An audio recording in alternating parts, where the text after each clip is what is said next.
결국 동족 상잔의 비극이 시작되었습니다. 이스라엘 11지파와 베냐민 지파와의 전쟁입니다.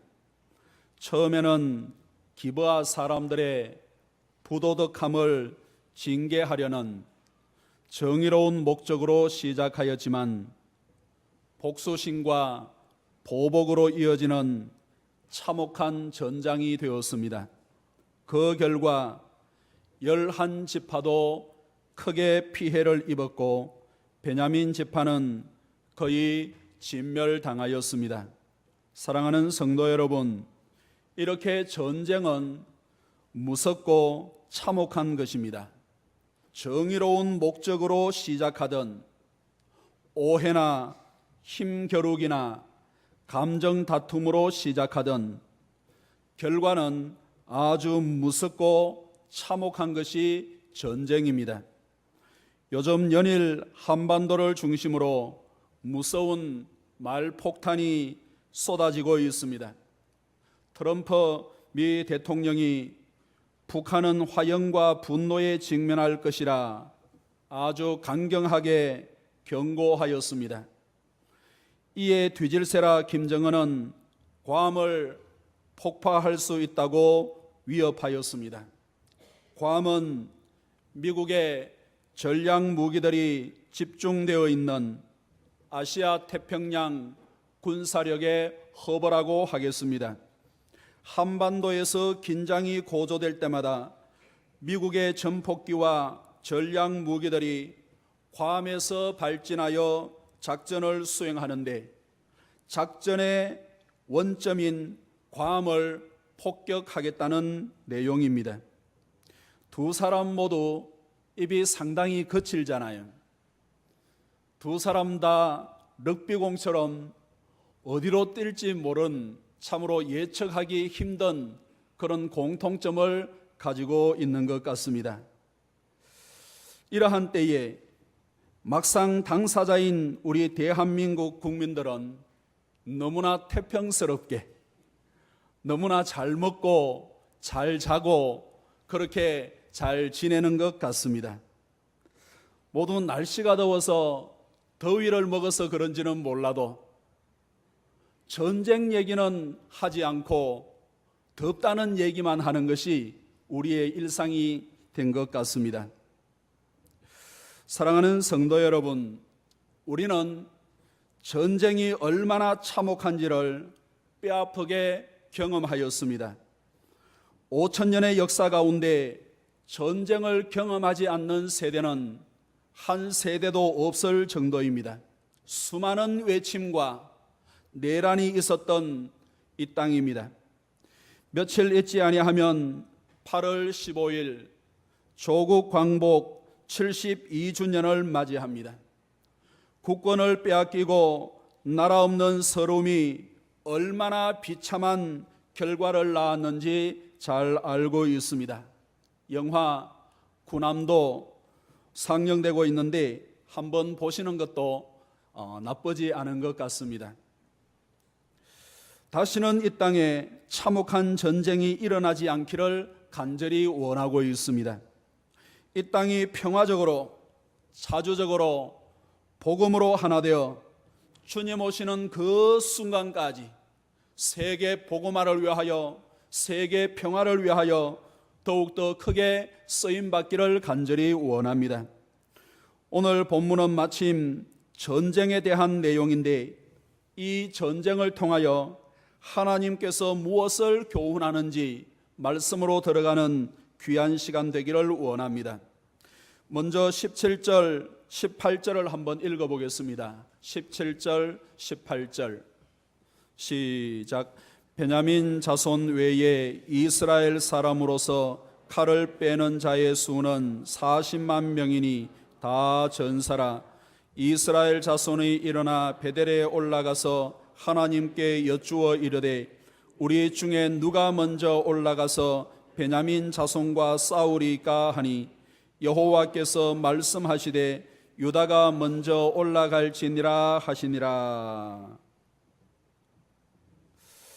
11지파가 베델에 모여 베냐민을 공격하기 전에 하나님께 여쭙습니다. 누가 먼저 올라가서 베냐민 자손과 싸우리까? 신앙적인 표현인 것 같고 하나님 앞에 전쟁을 하기 전에 기도를 하는 것 같으니 꽤 괜찮은 것 같은데,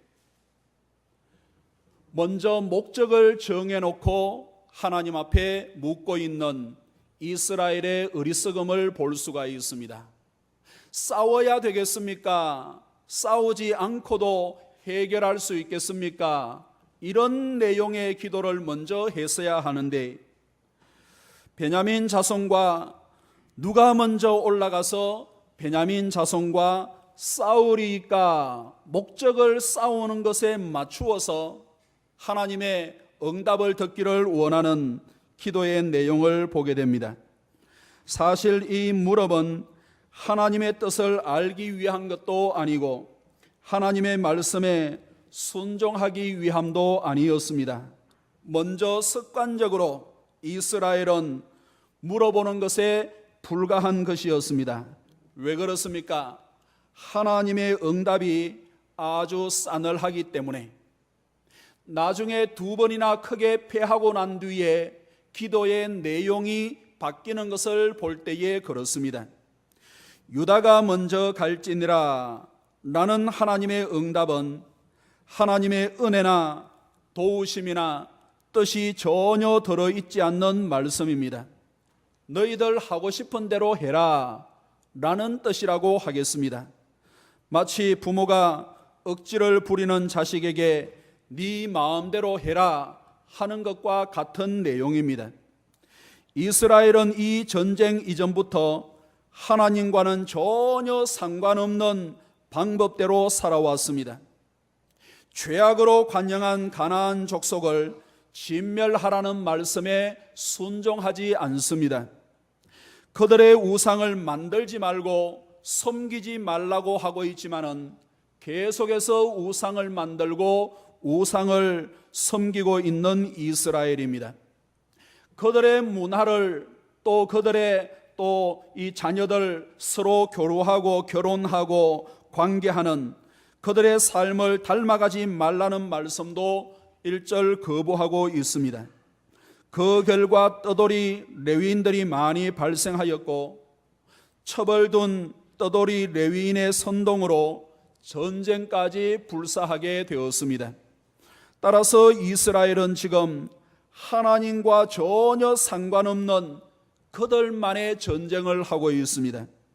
그러면서 그저 습관적으로 누가 먼저 올라가서 베냐민 자손과 싸우리까? 라고 물어보는 겁니다. 그때 하나님은 네 마음대로 하세요.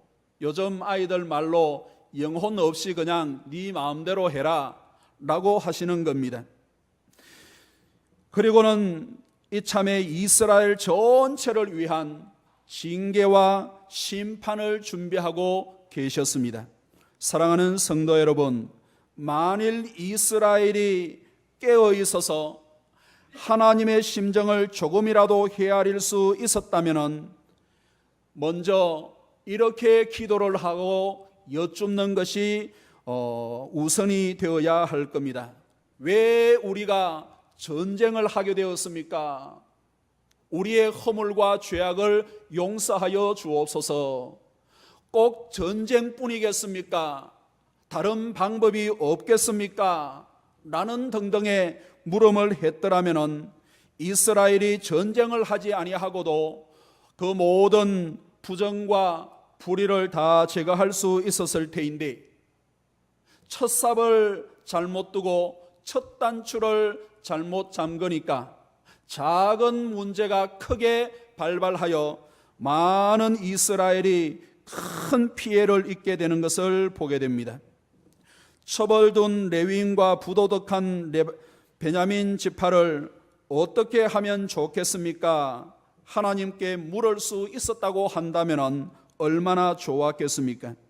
만일 그렇게 할 수 있었더라면 이스라엘은 싸늘하신 하나님의 응답 대신에 해결할 수 있는 아주 따뜻하게 다가오시는 따스한 하나님의 사랑을 경험할 수 있었을 겁니다.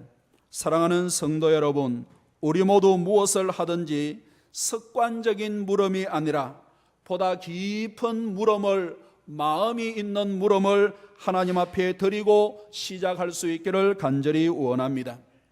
어떤 일을 시작하기 전에 하나님께서 이것을 과연 기뻐하시겠는가? 이 일의 결과를, 목적을 내가 무엇을 원하고 있는가?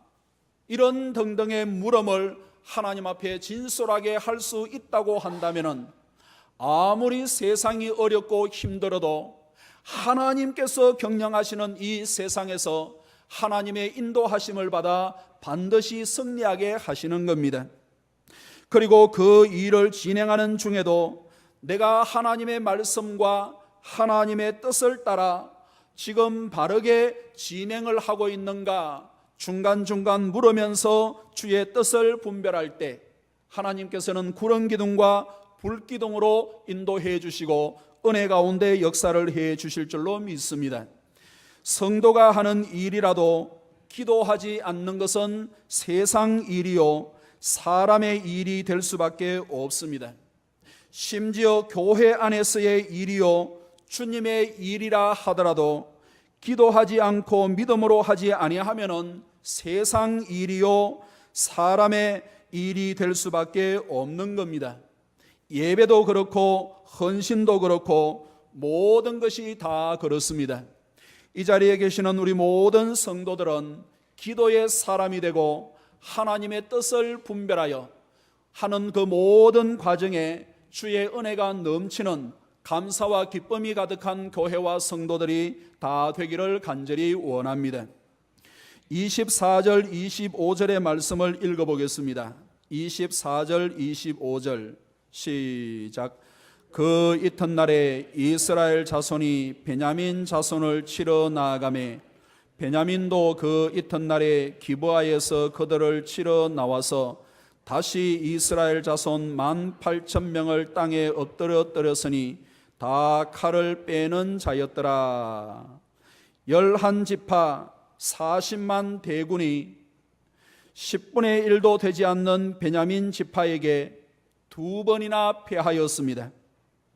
첫 번 패전으로 21절에 보시면 22,000명이 죽었습니다.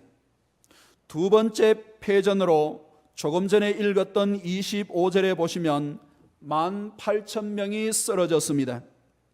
모두 4만 명이 희생을 당했습니다.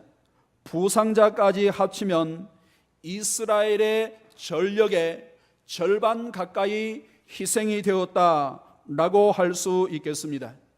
그렇다면 성도 여러분, 11지파는 왜 두 번의 전쟁에서 쓰리선 패전을 맛보아야 했을까요? 죄를 지어도 베냐민 지파가 지었고 혼이 나도 훨씬 더 많이 먼저 혼이 나야 할 사람도 베냐민 사람이었는데 오늘 본문의 말씀을 보면은 두 번이나 전쟁에 크게 패하고 이스라엘 11지파가 두 번 이상 크게 울고 슬퍼하는 내용을 볼 수 있겠습니다. 11지파가 기도하지 않고 하나님의 뜻을 묻지 않은 것도 패전의 이유가 되겠지만 그보다 더 큰 이유가 있었습니다. 그것은 범죄한 베냐민 지파이지만 적어도 그들 역시 하나님의 백성이요 자녀입니다. 따라서 11지파가 베냐민 지파를 칠 때 어찌 아픔 없이 칠 수 있겠느냐 하는 내용입니다. 베냐민이 아무리 불순종하고 악하다 하더라도 하나님의 자녀인 베냐민을 치려고 하면 베냐민 못지않게 이스라엘 11지파도 아픔을 경험해야 한다는 내용이 때문에 하나님은 11지파가 베냐민을 치기 전에 두 번이나 패하여 두 번이나 먼저 울게 하셨습니다. 그리고 전쟁이 끝난 후에 아주 큰 소리로 통곡하고 울면서 후회하는 내용의 모습을 볼 수가 있는데 21장 2절 3절을 한번 읽어보겠습니다. 전쟁 전에 있었던 두 번의 울음보다 더 큰 울음과 후회가 2절 3절에 있습니다. 21장 2절 3절 시작. 백성이 베델에 이르러 거기서 저녁까지 하나님 앞에 앉아서 큰 소리로 울며 이르되 이스라엘의 하나님 여호와여 어찌하여 이스라엘에 이런 일이 생겨서 오늘 이스라엘 중에서 한 지파가 없어지게 하시나이까 하더니 23절에도 울며 26절에도 울며 라고 하셨지만은 2절에는 큰 소리로 울며 라고 하고 있는 내용을 볼 수가 있습니다. 전쟁을 하면서 두 번이나 패하고 아픔을 경험하고 전쟁이 다 끝난 이후에는 더 큰 고통과 아픔과 슬픔에 빠지는 이스라엘의 모습을 우리에게 보여주고 있습니다. 무엇을 말씀을 하고 있습니까? 사랑하는 성도 여러분, 내가 먼저 울어보지 않고는 형제를 칠 생각을 하지 말라는 내용의 말씀이에요. 자기가 먼저 아파보지 않고는 주 안에서 하나 된 성도를 아프게 하지 말라는 내용이 되겠습니다. 만일 그렇게 고민을 하고 아파하고 만일 이러한 일을 이렇게 진행을 하면 상대편이 많은 고통과 아픔을 겪게 될 테인데 라는 생각을 가지고 많이 기도하고 때로는 울고 때로는 그 잘못한 것이 있다 하더라도 내가 깊이 아파보지 않고는 상대편을 치지 말라는 내용의 말씀이, 만일 그렇게 하지 아니하고 먼저 고통을 당하는 심정 없이 이웃을 치고 사랑하는 교회를 치고 성도들을 비난할 때 더 큰 울음과 고통을 당할 수 있다는 내용을 오늘 본문에서 우리에게 보여주고 있습니다. 26절의 말씀을 한번 읽어보실까요? 26절의 말씀 시작. 이에 온 이스라엘 자손 모든 백성이 올라가 베델에 이르러 울며 거기서 여호와 앞에 앉아서 그 날이 저물도록 금식하고 번제와 화목제를 여호와 앞에 드리고 두 번이나 전쟁에 패하면서 크게 아픔이 임하게 되었을 때 그들이 이제야 울면서 하나님 앞에 금식하면서 번제와 화목제를 드리게 되고 제정신이 돌아온 거예요. 그리고 하나님 앞에 기도하는 내용을 보시면은 제일 먼저 기도하고 출발을 했어야 할 내용을 두 번이나 큰 고통을 당하고 난 뒤에 28절 중간에 보시면은 이렇게 기도를 하고 있습니다. 이스라엘 자손들이 여쭈기를 우리가 다시 나아가 내 형제 베냐민 자손과 싸우리까 말리까. 처음에는 누가 먼저 올라가서 전쟁을 해야 되겠습니까? 라고 기도하던 이스라엘 백성들이 전쟁에 크게 패하여 큰 슬픔과 고통을 당하고 난 뒤에 정신이 번쩍 들어서 하나님 앞에 금식하며 번제와 화목제를 드리고는 이제는 바른 기도를 하고 있는데 우리가 다시 나아가 내 형제라고 고백을 하고 있습니다. 베냐민 자손과 싸우리까 말리까. 이제 첫 번 드려야 했던 그 기도의 내용을 두 번이나 고통을 당하고 난 뒤에 그렇게 드리는 것을 볼 수가 있습니다. 내가 아픔을 경험해 보지 않고는, 그것을 공감하지 않고는 상대편을 치지 말라는 내용의 말씀이, 이것은 하나님께서 정하신 원리입니다. 형제를 치거나 그의 잘못을 바로 잡으려면 자기 자신도 그만큼 아픔을 경험할 생각을 해야 한다는 거예요. 때문에 하나님은 11지파가 베냐민을 치기 전에 울면서 기도하며 번제와 화목제를 드리게 하시는 것을 볼 수 있습니다. 사랑하는 성도 여러분, 우리 모두 조국 교회와 성도들을 너무 쉽게 비판하거나 손가락질하지 마십시다. 물론 잘하는 것도 있고 고쳤으면 좋겠다, 때로는 부끄러운 일들이 이 땅에 일어나고 있습니다.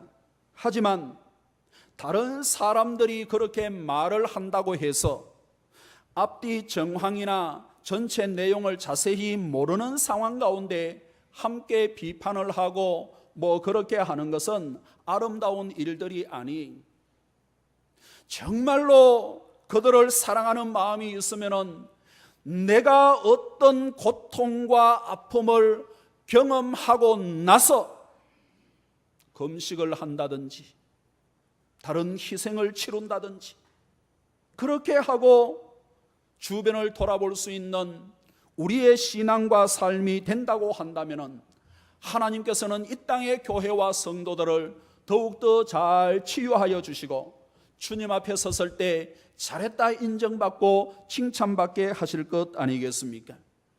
우리 모두 함께 신앙생활하는 성도들의 잘못과 허물을 너무 쉽게 탓하거나 입방아를 찢지 마십시다. 성도나 교회에 대하여 말로 하거나 행동으로 무엇을 하려고 하기 전에 자기 자신을 더욱더 깊이 돌아볼 수 있는 저와 여러분들이 되기를 간절히 원합니다.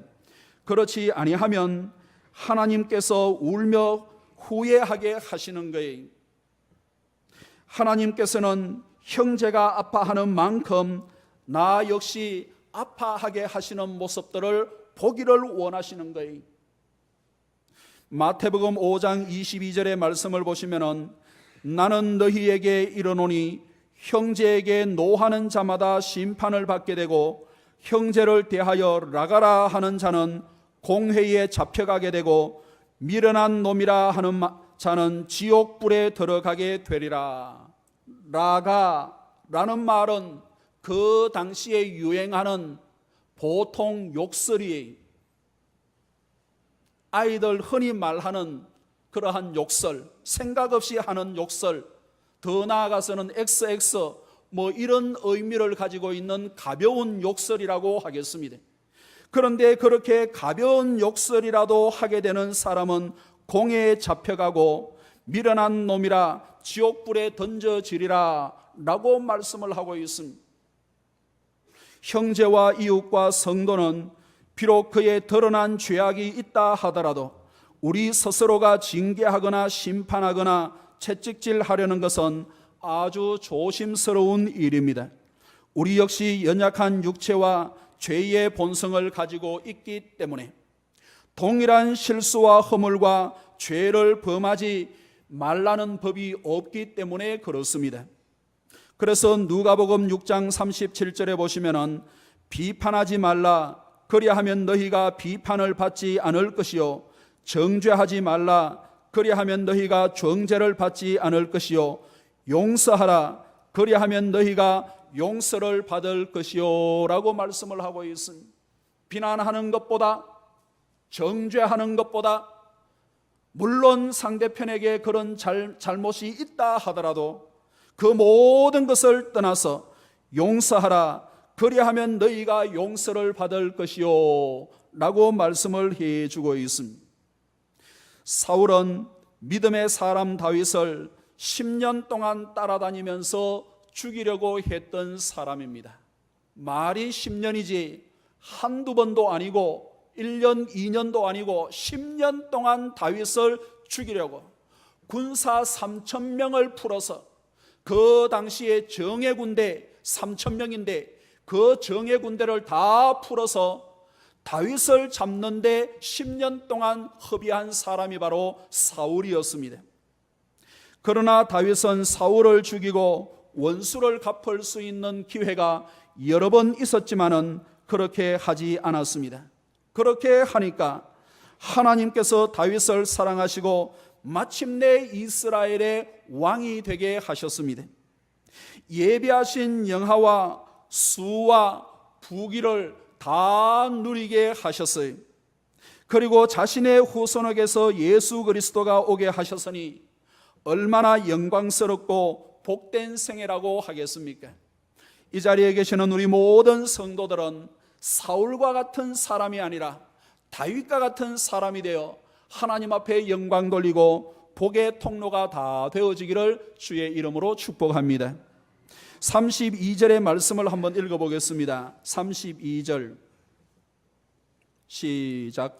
베냐민 자손이 스스로 이르기를 이들이 처음과 같이 우리 앞에서 패한다 하나 이스라엘 자손은 이르기를 우리가 도망하여 그들을 성읍에서 큰 길로 꿰어내자 하고 전쟁이 절정을 향하여 치닫고 있습니다.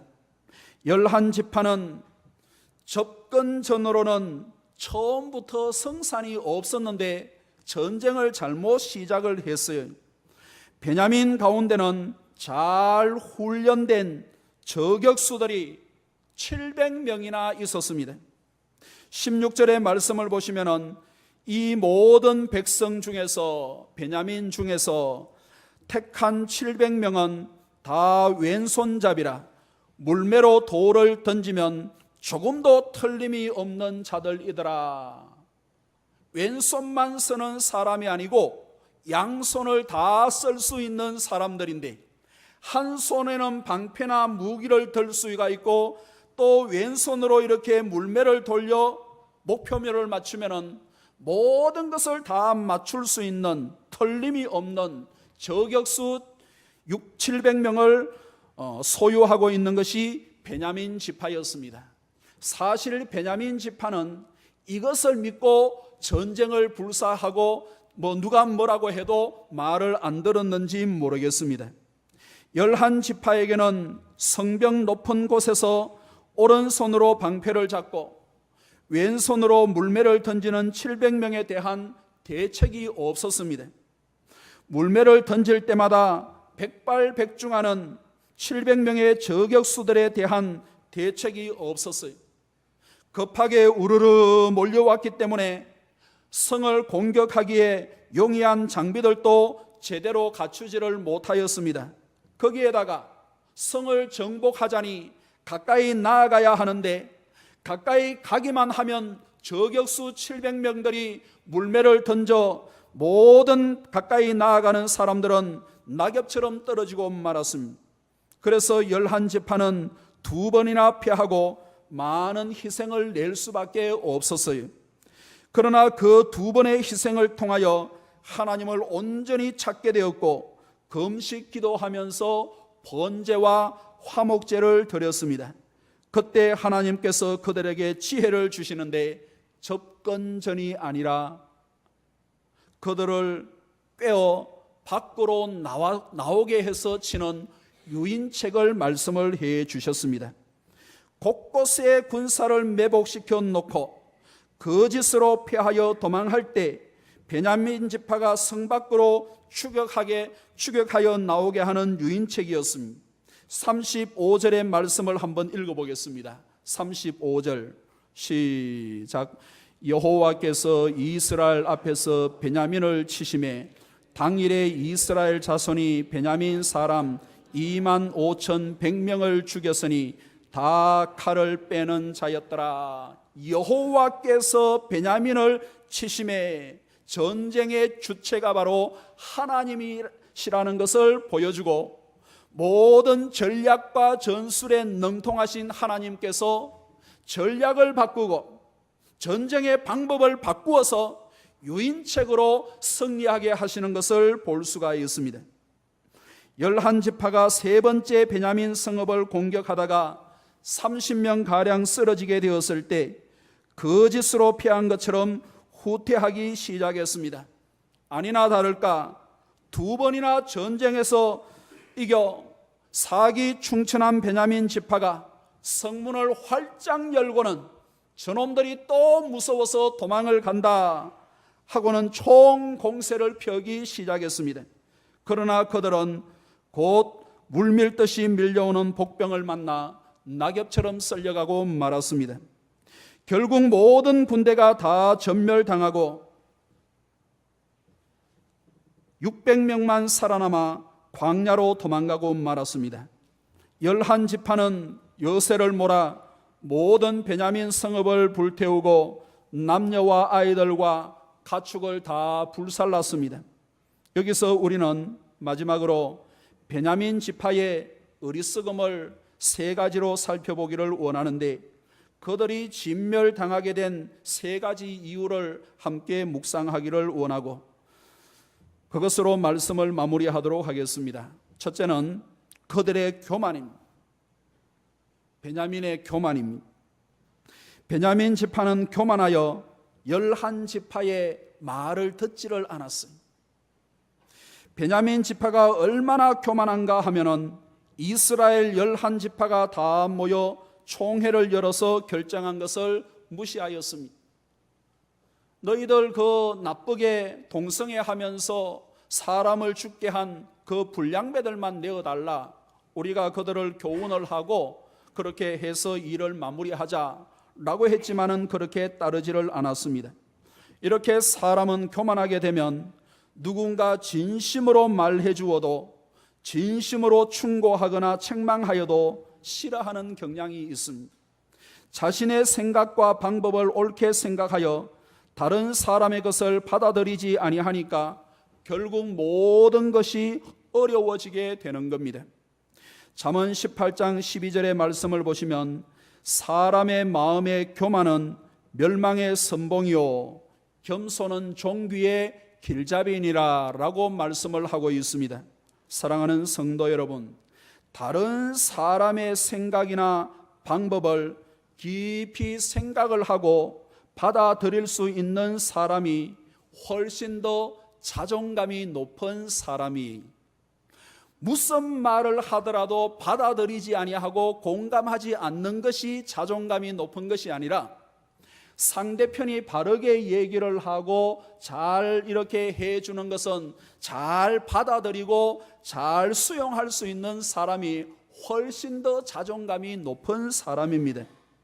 다른 사람의 생각이나 방법을 받아들이지 않는 사람이 자존감이 높은 사람이 아니, 그 무엇보다 세상을 창조하시고 지금도 그 지혜와 지식으로 세상을 경영하시는 하나님의 말씀을 받아들일 수 있는 사람이 가장 겸손한 사람이요 가장 자존감이 높은 사람입니다. 자존심 내세우는 경우들이 많이 있는데 하나님의 말씀을 잘 받아들이는 것이 가장 자존심이 높은 사람이고 자존심을 살리게 되는 일들입니다. 할렐루야. 왜 그런고 하니까 하나님의 말씀으로 사람을 창조하시고 하나님의 말씀과 인격으로 우리 모든 사람들에게 필요한 인격과 모든 것을 주셨는데, 그 말씀을 받아들이고 하나님을 받아들이는 사람이 자기 자신을 가장 자기 자신 되게 할 수 있지 않겠습니까? 이 자리에 계시는 우리 모든 성도들은 하나님의 말씀을 잘 받아들이고 그 말씀이 우리의 신앙과 삶의 기초와 열매가 되는 은혜가 있기를 주의 이름으로 축복합니다. 둘째로 베냐민 사람들은 자식을 너무 사랑했습니다. 자녀를 사랑하는 것은 인지상정이요 아름다운 일이지만 도를 넘는 사랑은 자식은 물론 주변 사람까지 수렁에 빠지게 할 수 있잖아요. 베냐민 사람들의 지나친 사랑은 기브아에서 많은 불량배를 양산하였습니다. 그리고 이스라엘 전체를 통하여 그들을 징계하고 교훈할 수 있는 기회조차 그릇된 자식 사랑으로 놓치고 말았습니다. 이스라엘 총회가 그들을 우리에게 보내주면은 적절하게 징계를 하고 이 문제를 마무리하겠다고 했을 때 그들을 내어주었다라고 한다면은 자녀 교육도 되었을 것이고 전쟁도 치지 않고 모든 문제가 잘 해결될 수 있을 테인데, 불량배들이 자기 아들이라 그 자녀들을 사랑하는 그 지나친 마음으로 내어주지 아니하여 문제를 이렇게 크게 키우고 만 겁니다. 본문의 전쟁은 아이들 싸움이 어른 싸움 같이 된 이치라고 할 수가 있습니다. 본문의 전쟁은 호미로 막을 것을 가래로도 못 막게 된 상황이라고 할 수 있겠습니다. 우리 사회와 교회는 다음 세대에 대한 교육이 잘 되고 작은 일이 크게 번져 많은 사람들이 희생되거나 사회적 비용을 많이 지불하는 그러한 어리석음과 일들이 많이 줄어들었으면 참 좋겠습니다. 셋째로 베냐민이 거의 진멸당하게 된 것은 하나님의 징계 때문입니다. 이스라엘에게 독버섯처럼 자라고 있는 동성애의 죄악을 하나님은 아주 크게 보신 거예요. 이방인들에게 찾아볼 수 있는, 저 소돔과 고모라에서 찾아볼 수 있는 일들이 이스라엘 지파 가운데 자라고 있는데 몇 명인지 자세하게 알 수 없지만은 하나님께서는 그걸 아주 크게 보신 거예요. 그래서 성경의 동성애 사건과 관련되어서는 한두 사람이 징계받는 것이 아니고 전체가 징계를 받습니다. 무서운 일입니다. 하나님께서 크게 보시는 일입니다. 그리고 그들에게 돌이킬 수 있는 기회를 여러 번 주셨지만 그들은 결코 그 죄악에서 떠나지 않았습니다. 성경에 보시면 사람의 실수와 허물 가운데 하나님께서 묵인하시는 경우들이 있어요. 우리 부모가 자녀들을 키울 때 뭐 조금 잘못하거나 뭐 이런 것 그냥 넘어가는 경우들이 있잖아요. 넘어가는 경우들이 있는 것처럼 하나님께서 성경에 보시면은 이스라엘 백성뿐만 아니라 이 땅의 모든 사람의 실수와 허물 가운데서도 넘어가시는 것이 있어요. 묵인하시는 것이 있어요. 꼭 집어서 말씀하지 않고 넘어가시는 내용들이 있습니다. 사람의 실수와 허물과 죄악 가운데서도 여러 번 용서해 주시는 것이 또한 있습니다. 범죄하고 또 용서받고 범죄하고 또 용서받고 사사기서에서 우리가 많이 보았잖아요. 여러 번 범죄하여도 여러 번 용서해 주시는 것들이 있습니다. 그러나 하나님께서 신앙적으로 윤리 도덕적으로 가장 싫어하시고 반드시 징계하시고 심판하시는 죄악이 있는데 그 가운데 하나가 바로 동성애입니다. 동성애에 대하여 지난번에 아주 집중적으로 책자를 만들어서 여러분들에게 나누어 드리고 우리가 한번 이 시간에 살펴보셨잖아요. 댁에 가셔서 뭐 한 번 더 이렇게 보시고 또 기도하시는 시간이 되었으면 좋겠어요. 우리나라에도 점점 더 동성애를 용인하는 사회적 추세로 나아가고 있습니다. 아주 안타까운 일들이 이 땅의 모든 동성애자들이 자신의 습관화된 죄악을 버리고 주께로 돌아와 몸과 영혼이 치유되는 역사가 있기를 간절히 원합니다. 이를 위하여 우리가 더욱더 기도해야 되지 않겠습니까? 사회가 이렇게 점점 이렇게 어두운 부분들이 많이 일어나면은 나는 잘 될 것 같지만은 안 하면 될 것 같지만은 그렇지 않습니다. 조금씩 묻는 거예요. 조금씩 변질되는 거예요.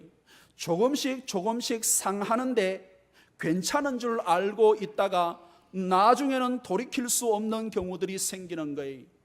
우리가 흔히 알고 있는 이야기 가운데 개구리를 이렇게 잡아서 삶을 때 찬물에 이렇게 살아있는 개구리를 던지면은 뭐 다른 뭐 뱀장어도 그렇고 펄떡펄떡 뛰면서 이렇게 뛰쳐나오잖아요. 삶을 수가 없습니다. 그런데 이렇게 처음부터 뜨거운 물에 그렇게 넣지 않고 찬물에 넣지 않고 그냥 적절한 온도 물에 맞추어서 이렇게 넣어서 밑에서 이제 불을 지피기 시작을 하면은 따뜻하고 좋다. 따뜻하고 좋다 하면서 팔다리가 이렇게 이게 익어가는 거예요. 팔다리가 익어가는 것도 모르면서 따뜻하다. 그래서 꼴깍 하잖아요. 사회가 어두운 부분들이 많이 있으면 그렇게 되는 거예요. 나만 잘한다고 될 수가 없는 겁니다. 다 묻게 되고 상하게 되고 나중에 가서 전쟁이 일어나고 나중에 가서 징계를 당하게 되고 그렇게 하면은 얼마나 가슴 아픈 일들입니까? 이제 무더위가 지나고 금요 기도회 다시 시작을 하게 되는데 그 어느 때보다도 기도해야 할 때잖아요. 전쟁이 일어날 수 있는 그러한 위기의 순간에 우리가 살아가고 있습니다. 동성애와 같은 아름답지 못한 일들이 우리 주변에 얼마나 많이 일어나고 있습니까?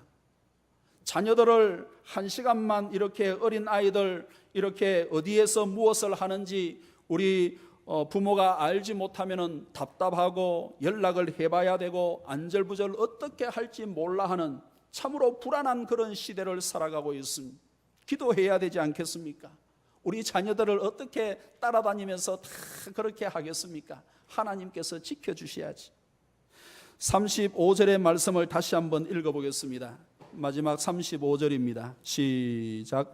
여호와께서 이스라엘 앞에서 베냐민을 치심에 당일에 이스라엘 자손이 베냐민 사람 25,100명을 죽였으니 다 칼을 빼는 자였더라. 사건의 마지막에 이 내용을 기록하고 있는데 이것이 바로 사사기를 기록한 성경 저자가 하고 싶은 내용이 여호와께서 베냐민을 치심에라고 말씀을 하고 있습니다. 베냐민을 치는 주체가 하나님이라는 말씀입니다. 이스라엘 11지파가 아니라 베냐민을 치시는 주체는 바로 하나님이십니다. 11지파가 숫자가 월등하게 많아도 이길 수가 없었어요. 이스라엘 11지파가 전쟁을 해서 이길 수 있는 것이 아니에요. 숫자가 많다고 이기는 것이 아니고 전략과 전술이 좋다고 해서 이기는 것이 아니라 하나님께서 함께 하시는 나라와 백성이 이기게 되는 줄로 믿습니다. 누가 하나님께서 함께 하시겠습니까? 오늘 본문에 보시면은 2번이나 고통을 당하고 크게 울고 나서는 깨달아 하나님 앞에 금식하면서 번제와 화목제를 드리고 제대로 된 기도를 드리게 되었을 때 하나님께서 이스라엘 11지파와 함께 하셔서 베냐민 지파를 징계하시잖아요. 누가 하나님의 편에 되겠습니까? 하나님의 뜻을 깨닫고 하나님 앞에 기도하며 하나님 앞에 나아가는 자들을 위하여 하나님께서는 함께 하시는 거예요. 하나님의 통치와 징계와 전쟁의 원리를 기억하라는 말씀이 우리 모두 하나님의 선하시고 기뻐하시고 온전하신 뜻이 무엇인지를 분별하여 우리의 신앙과 삶이 은혜의 축복의 통로가 되기를 간절히 원합니다. 이 나라와 이 민족이 하나님의 뜻을 분별하고 하나님의 통치 가운데 세계 복음화를 위하여 세계 평화를 위하여 더욱더 크게 쓰임받게 되기를 간절히 원합니다. 기도하겠습니다. 하나님 아버지 감사합니다. 세상에는 이스라엘 11지파처럼 다투기를 좋아하고 전쟁하기를 원하는 사람들이 많이 있습니다. 자기 자신들이 아픔을 경험하지 아니한 채 다른 사람들에게 아픔을 주고자 하는 11지파의 모습과 같은 일들이 많이 있습니다. 우리의 어리석음과 죄악을 용서하여 주시고 하나님 이 나라와 이 민족 위에 긍휼과 자비를 허락하여 주옵소서.